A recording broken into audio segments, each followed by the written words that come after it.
사실은 은혜가 아닐 수가 없는 것, 그 자체가 기적이 아닐 수가 없는 것입니다. 성령이 역사하지 아니하고는 불가능한 것입니다. 그런데 그것을 가능하게 하는 게 뭐냐? 우리가 하나님의 말씀을 들을 때, 하나님의 말씀을 읽고 묵상할 때, 하나님의 말씀을 가까이 할 때 성령이 말씀 속에서 역사해서 과거에 예수님이 우리를 위해 하신 사건을 오늘 나를 위한 사건으로 그렇게 만들어 주시는 것입니다. 성경 속의 과거의 하나님을 지금 여기에 계시는 살아계신 하나님으로 만나게 하는 것입니다. 그래서 그분이 내게 베푸시는 은혜를 새롭게 경험하게 하는 것입니다.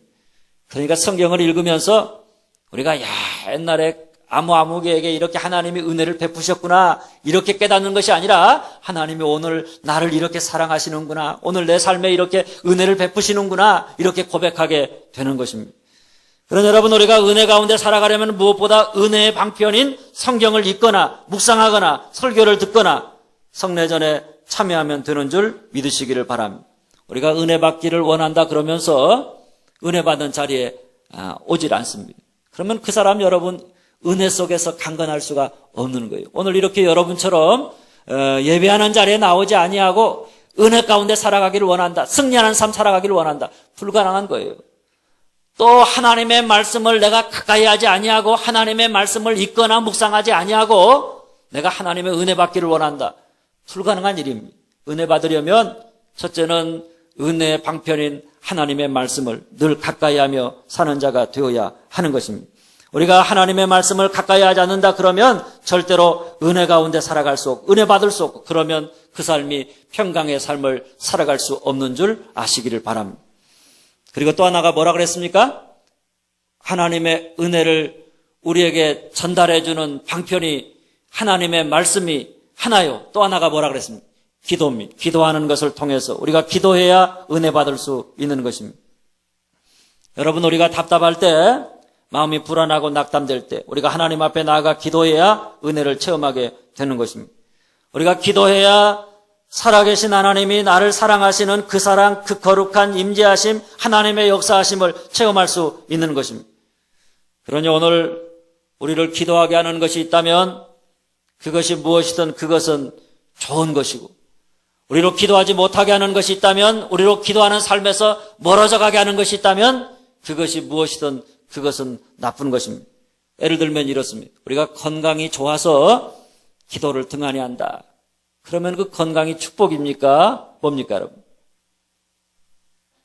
내가 건강이 좋아서 그 건강이 너무나 좋다가 보니까 그저 하나님을 생각하지 아니하고 내가 하나님 없어도 살 수 있는 것 같은 힘이 펄펄 넘치니까 기도를 등한히 해. 그러면 그 건강은 나에게 복이 아닌 것입니다.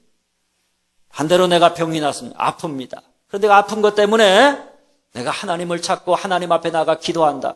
그러면 여러분, 그 병은 우리에게 축복이 되는 줄 믿으시기를 바랍니다.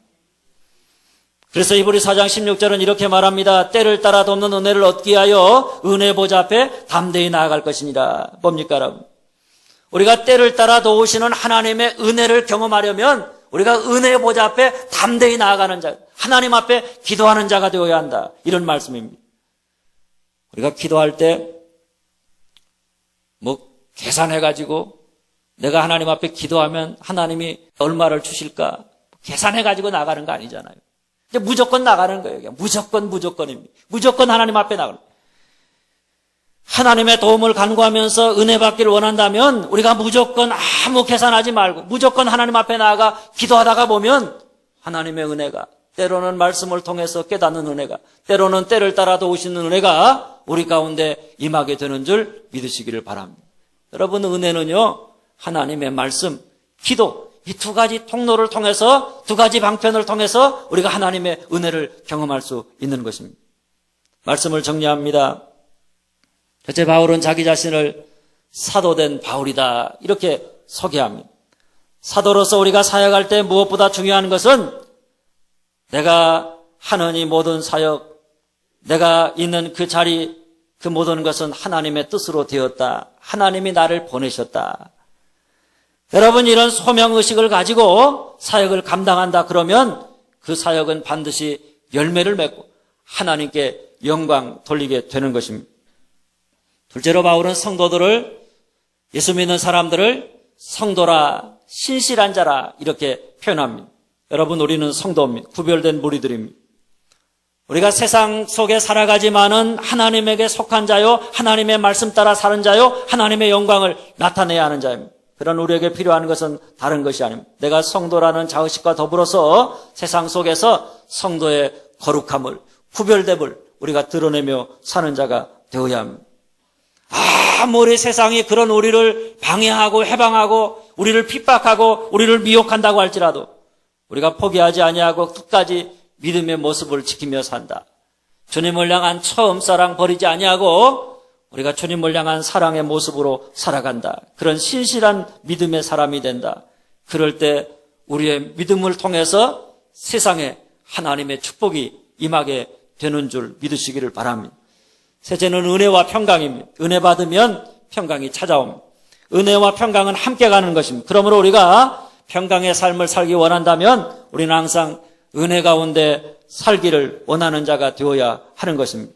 은혜 가운데 사는 자가 되려면 은혜의 방편인 말씀과 기도, 하나님의 말씀을 가까이 하고 늘 하나님 앞에 나아가 기도하기를 힘쓰는 자가 되어야 합니다. 그러면 우리가 말씀을 통해서, 기도를 통해서 우리에게로 흘러 들어오는 하나님의 은혜를 받아서 우리가 강건해져서 세상 속에서 우리가 평강의 삶을 누리며 살아가고 하나님께 영광 돌리며 살아가게 되는 줄 믿으시기를 바랍니다. 기도하겠습니다.